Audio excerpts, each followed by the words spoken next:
the marriage test that decided a woman's fate. Imagine being judged not by your character, your intelligence, or your heart, but by a single moment that could determine your entire future.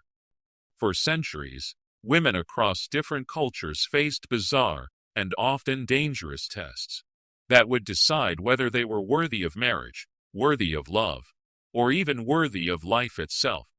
Today, we're diving into the dark and fascinating world of marriage tests that literally decided a woman's fate. From ancient China to medieval Europe, from tribal societies to royal courts, these tests weren't just traditions, they were life or death judgments wrapped in the disguise of customs and rituals. Some were based on superstition, others on control, but all shared one terrifying common thread. They reduced a woman's entire worth to a single, often impossible standard. Let's start our journey in ancient China, where one of the most painful marriage tests lasted for over 1,000 years. Foot binding wasn't just about beauty, it was the ultimate test of a woman's marriage ability. Girls as young as 4 years old would have their feet broken, bent, and bound tightly with cloth, forcing them to grow in a deformed, tiny shape called lotus feet.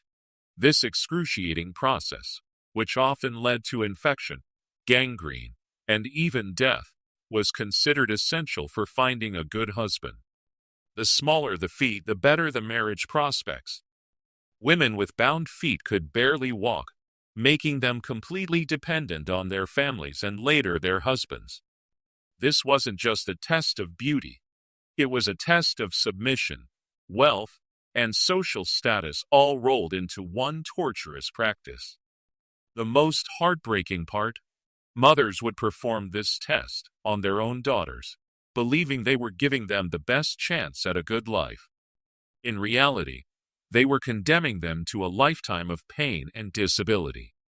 Moving west to medieval Europe, we encounter perhaps the most invasive and humiliating marriage test of all: virginity testing.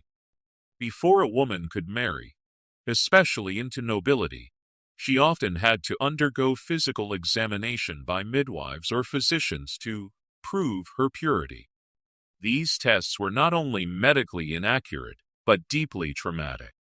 The presence or absence of a hymen was considered evidence of virginity, despite the fact that this membrane can be torn by countless activities having nothing to do with sexual intercourse: horseback riding, dancing, or even vigorous walking.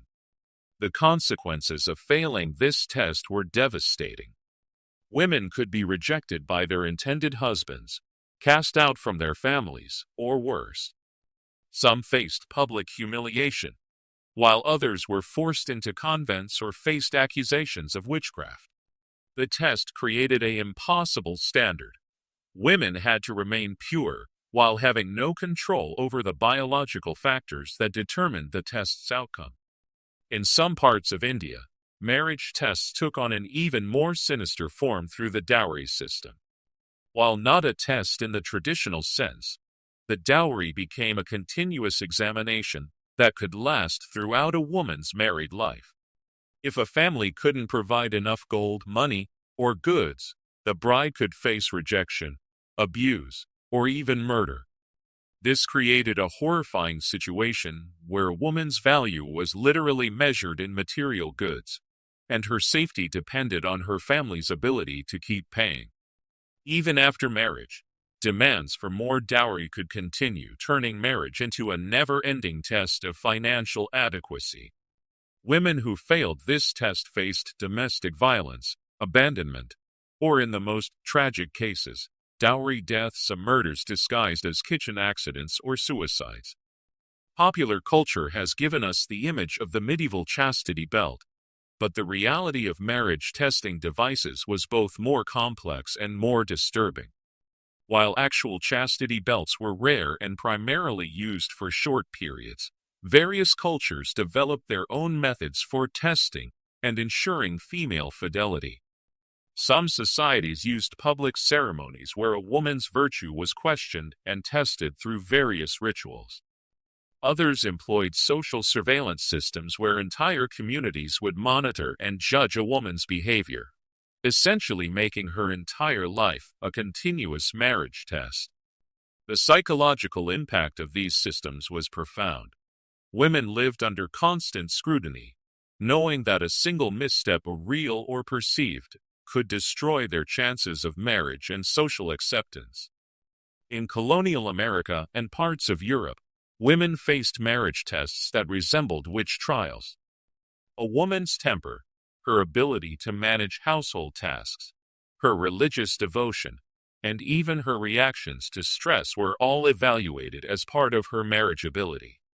Some communities held formal testing events where potential brides would be observed performing various tasks while being deliberately provoked or stressed. Could she keep her composure while being criticized? Could she manage multiple household crises simultaneously? Did she show proper deference to male authority?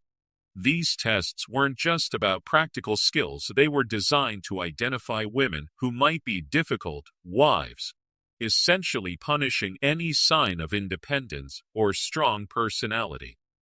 While we might think these barbaric practices are ancient history, echoes of marriage testing persist in subtle and not so subtle ways around the world today.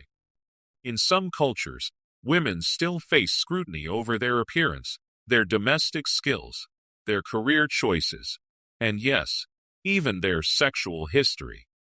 The pressure to be the perfect bride, thin enough, fair enough, skilled enough, educated enough, but not too educated, successful enough, but not too successful, shows how marriage testing has evolved but never truly disappeared. Why did these tests exist? At their core, marriage tests were about control and power. They served to ensure that women remained subordinate, that they could be easily judged and discarded, and that they would never forget their place in society. These tests also reflected deep-seated fears about female autonomy, sexuality, and power. By creating impossible standards and arbitrary tests, societies could maintain systems where women's worth was always in question, always subject to external judgment. The history of marriage tests reveals a dark truth about how women have been valued throughout history, not as complete human beings, but as objects to be tested, measured, and approved or rejected based on arbitrary standards. But here's the powerful truth that emerges from these stories. Women survived. They endured these tests, found ways to resist when possible, and passed down strength to the next generation.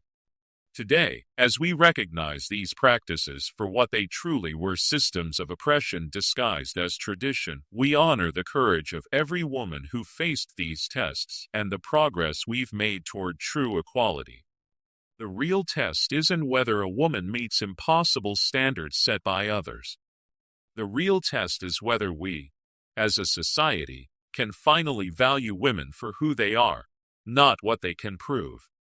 Remember, every woman who came before us passed the only test that truly matters, the test of being human, being strong, and being worthy of respect and love, exactly as she is. These weren't just tests of marriage, they were tests of survival. And women have been passing that test for centuries.